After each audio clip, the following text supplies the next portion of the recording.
सीख लेता है। तोता की विशेषता है, मन की बातें नहीं करता। उसी प्रकार ये भागवत कथा एक ऐसी ग्रंथ है, ऐसी कथा है जहां मिलावट करने के लिए कुछ नहीं है। ध्यान देंगे, दुनिया भर के कथा अगर आप सुने, जितने पुराणों की कथा सुने, वहां मिलावट करने की आवश्यकता है। हम क्या करें, क्या सोचें, क्या बोले, क्या माने और क्या ना माने, यह जानने की जरूरत है। लेकिन भागवत में कुछ भी मिलाने की जरूरत नहीं है, अपने आप में परिपूर्ण है। आप फल खाते हैं तो छिलका हटाते हैं, आप फल खाते हैं, गुठली हटाते हैं। आप किसी भी पुराण को पढ़ लें तो यह बातें कहा जाता है, ये करो, ये ना करो। हाँ, अपने बुद्धि से, विवेक से समझ करके आप आश्रय लें। लेकिन भागवत एक ऐसा सदग्रंथ है जिनके पास जाने से कुछ भी त्याग करने योग्य नहीं है। इसीलिए श्री सुखदेव जी महाराज ही कथा कहते हैं, उनकी विशेषता है। लोग कहते हैं ना, तोता जिस फल को मुंह लगा दे वह फल मीठा ही होता है अथवा मीठा हो जाता है। उसी प्रकार भागवत ऐसा साधन है जहां न तो भर दिन भूखे रहने की जरूरत है और न तो कोई व्रत करने की जरूरत है, न तो नियम करने की जरूरत है, न तो अगरबत्ती भर दिन दिखाने की जरूरत है। इसीलिए जीवन में कभी भी अगरबत्ती ना दिखाएं, अगरबत्ती ना दिखाएं धूप के जगह पर। हम सबके जीवन में ये अगर और मगर नष्ट कर देता है। दो चीज से बचना चाहिए, बड़ा खतरनाक है। क्या? एक है अगर, दूसरा है मगर। ये काम तो कर लेते मगर समय से शुरू हो जाता, मगर स्वस्थ रहते, मगर जीवन में हम महान हो गए होते, मगर परीक्षा में पास हो गए होते, मगर नहीं। अगर ऐसा हो जाता, अगर ऐसा होता, ऐसा ही होता, तो ये है अगर और मगर। ध्यान देंगे, जीवन में जब कहीं भी अगर और मगर लगे उसे दूर करने का प्रयास करें। कहीं भी अगर मगर ना, किंतु परंतु नहीं। हम होंगे कामयाब, एक दिन ऐसा भरोसा रखना चाहिए। मगर हनुमान जी को पकड़ लेते हैं, है ना, राम कथा में पांव में लगा। मगरमच्छ गजेंद्र को पकड़ लिया पांव को, तो ये है मगर सबकी कहानी। तो इस पर चलेंगे तो बहुत सारी कथाएं होगी। तो श्री सुखदेव जी महाराज ने भागवत कथा को कहा है, जब कथा कहने के लिए विराजमान हुए हैं, श्री शौनक जी महाराज से सूत जी कह रहे हैं। श्री सुखदेव जी महाराज परीक्षित जी को कथा सुनाने के लिए विराजमान हुए। परीक्षित जी को श्राप लग गया है कि आज के 7वें दिन, ध्यान देंगे, आज के 7वें दिन एक आएगा सांप जिसका नाम होगा तक्षक, वह काट खाएगा और तुम्हारी मृत्यु हो जाएगी। ये सांप कोई और नहीं, ये काल ही तो है, एक समय ही तो है। प्रत्येक व्यक्ति को वह सांप आता है, खा जाता है कि नहीं। जो लोग लूडो खेलते हैं, होता है ना बराबर का खेल, सांप सीढ़ी वाला, कितने लोगों ने खेला है? यहां तो सब लूडो पार्टी।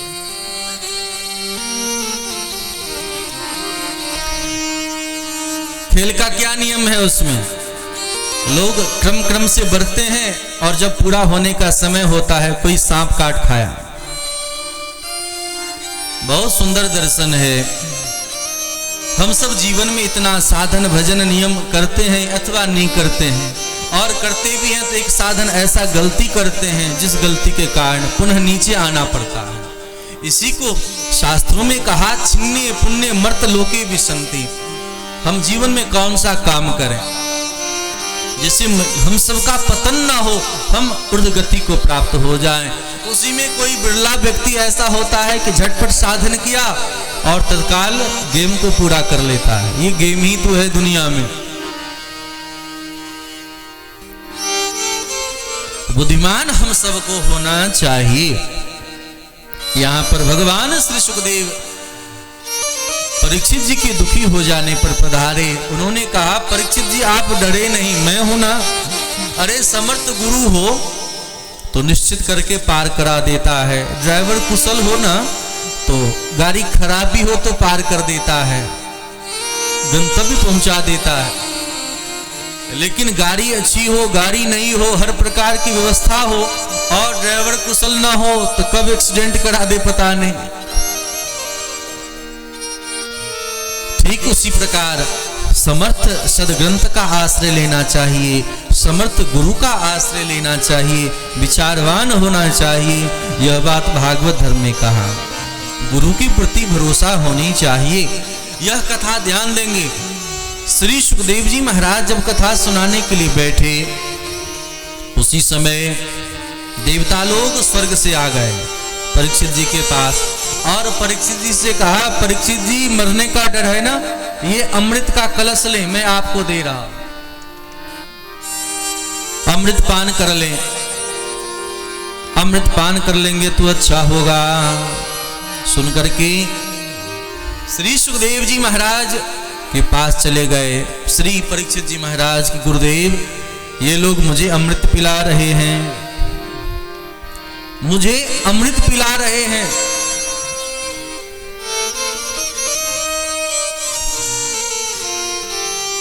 अमृत पिलाने के लिए कह रहे हैं, मैं अमृत पान करूं कि ना करूं। आज हम सबके सामने अमृत अगर आ जाए तो लोग सब कुछ छोड़ करके भाग खड़े होते हैं कि नहीं होते। आज इस प्रकार श्री सुखदेव जी महाराज के पास परीक्षित जी पधारे। परीक्षित जी को देख करके, भरोसा को देख करके, दृढ़ विश्वास को देख करके श्री परीक्षित जी महाराज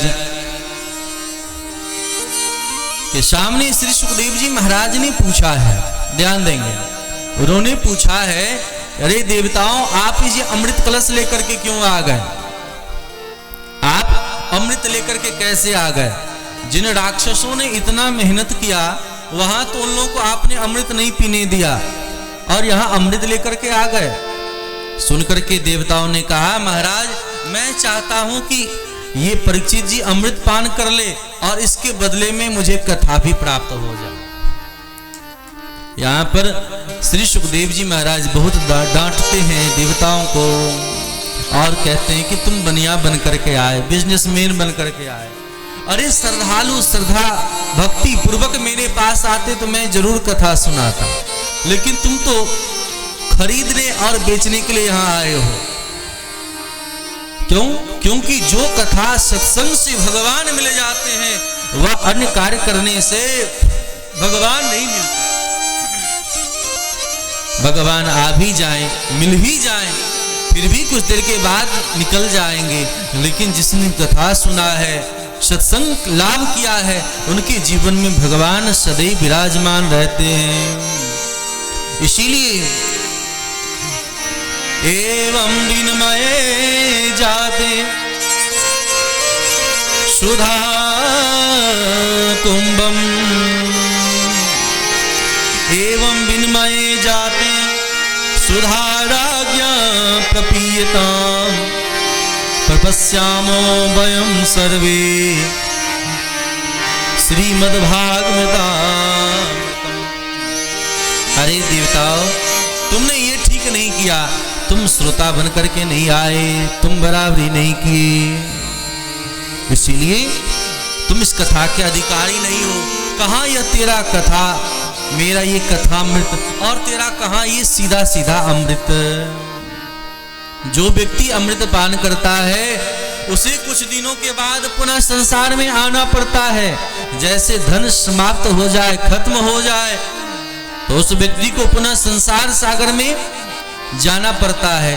ठीक उसी प्रकार हम सबों को भी चाहिए कि निश्चित पूर्वक ऐसा कार्य करें कि संसार में न आना हो। ठीक कथा की विशेषता क्या है, ध्यान देंगे। गोपी सब कहती हैं, तव कथामृतम तप्त जीवनम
जीवनम।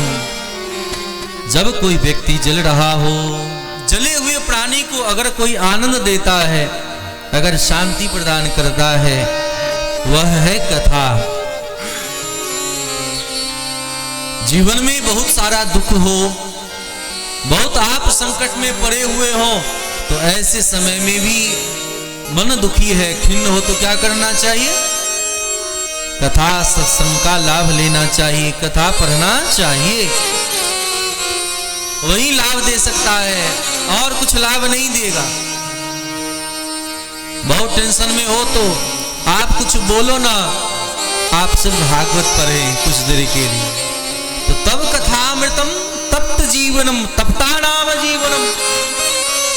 तपे हुए प्राणी को शीतलता प्रदान करता है, तो वह भागवत करता है, सत्संग करता है, जीवन देगा। जीवन दायिनी अमृत है भागवत कथा। तब कथामृतम तप्त जीवनम कवि भीड़ितम कलमसापहम।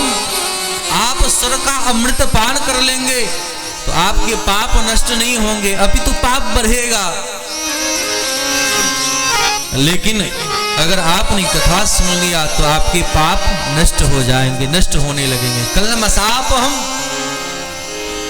आप विचार करें, अमृत अमृत अमृत हम खूब सुनते हैं, अमृत कहीं मिलता है?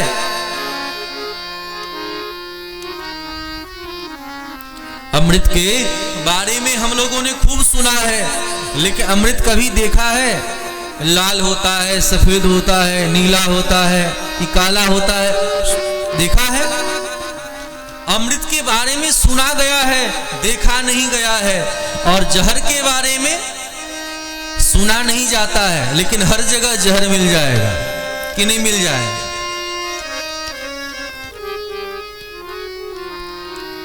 अमृत में और कथामृत में इतना ही अंतर है।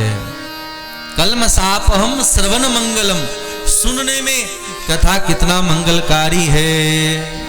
विचार करें, जिन लोगों को नींद का टेबलेट लेकर के सोने से भी नींद नहीं होता, वे लोग भी कथा में आकर के वैसे निश्चिंत होकर सो जाते कि नहीं? बिना चाहने के बावजूद भी नींद आ जाती है, बड़ा मन शांत हो जाता है। विचार करें, जब कथा सुनते हैं तो काम, क्रोध, मद, मोह, लोभ ये सताता है। देखो, वैराग्य तो 3-4 कालों में होता है। शमशान में मर जाने के बाद जब कोई मृत्यु को प्राप्त हो जाता है तो लोग पीछे से जाते हैं तो कहते हैं राम नाम सत्य है। सबको वैराग्य होता है, महाराज दुनिया में कुछ नहीं है, क्यों नाहक लोग पड़े हुए हैं। लेकिन वहां से अलौट करके आते तो कहते नहीं नहीं महाराज, अरे राम नाम ही झूठा है, बाकी संसार ही सच्चा है कि नहीं। जिस मुंह से बोला उस मुंह से लोग मिर्ची खाते हैं कि बंद करो कि नहीं। हृदय जिस सबका कठोर हो जाता है, कहते कि नहीं सरल करो सरल करो। पानी छुओ, जिसका बहुत सरल हो जाता है तो कहते हैं कठोर करो, पत्थर को स्पर्श करके, कहते हैं ना। तब कथामृतम तप्त जीवनम कवि भीड़ितम कलमसापहम। आज कथा कहने वाले की ऋणी दुनिया क्यों नहीं हो? क्योंकि कथा सुना सुना करके हजारों लाखों लोगों ने घर द्वार परिवार को छोड़ दिया कि नहीं छोड़। ये कथा की महिमा है। कलमसापहम श्रवण मंगलम, सुनने में बड़ा मंगलकारी है। कभी भीड़ितम कलमसापहम श्रवण मंगलम श्रीमदाततम। कथा सुनने से धन यश प्रतिष्ठा सब कुछ प्राप्त होगा। श्रीमदाततम भुवि गृह्णन्ति ते भूरिदा जनः। हे भूरिद, आप इस कथा को सुनो और संसार सागर से सहजी पार हो जाओ। जीवन में हम सबों को इन बातों का सदैव ध्यान रखना चाहिए। क्व सुधा क्व कथा लोके क्व काचः क्व मनिर्महान् ब्रह्मरात्रौ विचारीवं तदा देवांजहास। आज देवताओं को फटकार दिया, ये तेरा अमृत किस काम का? वह अमृत किसी काम का नहीं, जा तेरा कोई महत्व नहीं। यह अमृत तो असली है, कथामृत। सिर्फ अमृत से काम नहीं चलता, इसलिए ये स्वर्ग कुछ नहीं है, ये 5 स्टार होटल है। जब तक पैसा है खूब स्वागत करेगा, और जैसे ही पैसा नष्ट हो जाए, खत्म हो जाए, आप खाली बोल दो पैसा नहीं रहा तो धक्का मार के निकाल देता है। जो स्वागत करता है वही धक्का मार के निकालता है।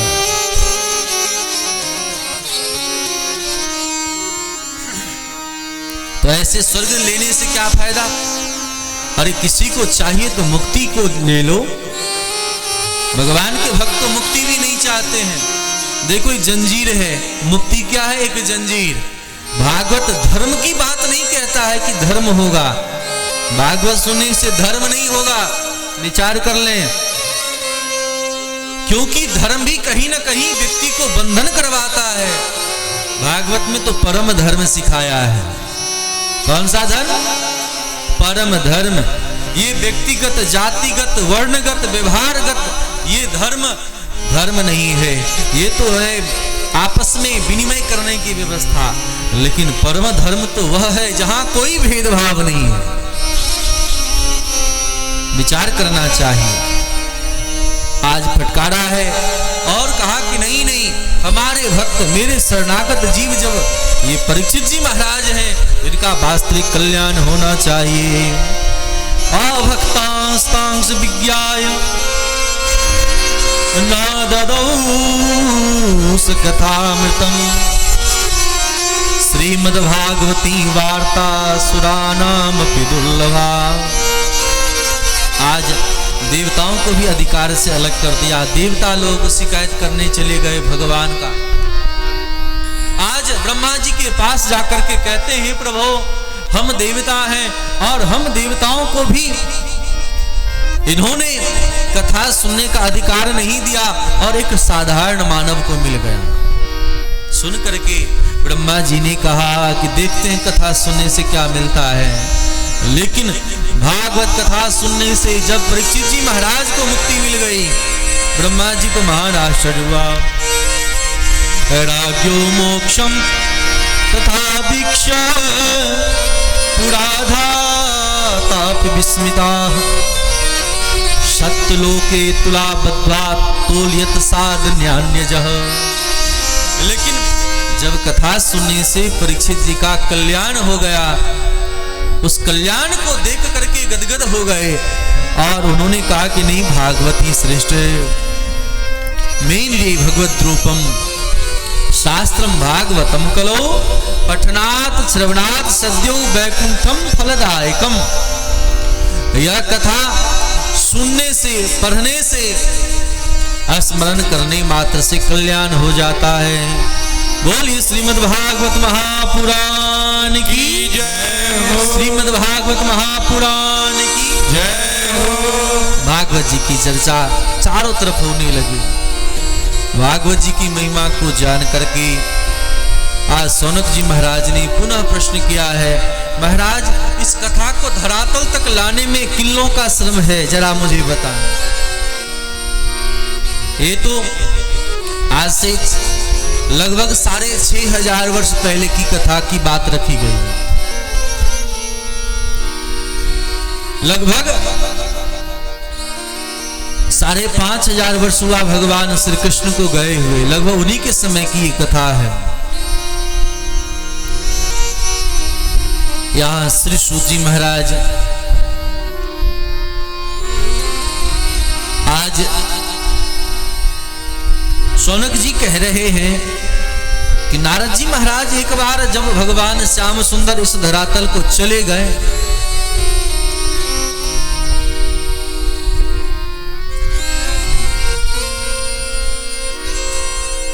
भगवान श्याम सुंदर जब इस धरातल को छोड़ करके चले गए और जाने के बाद इस धरातल पर कलयुग का धीरे धीरे प्रभाव बढ़ रहा है।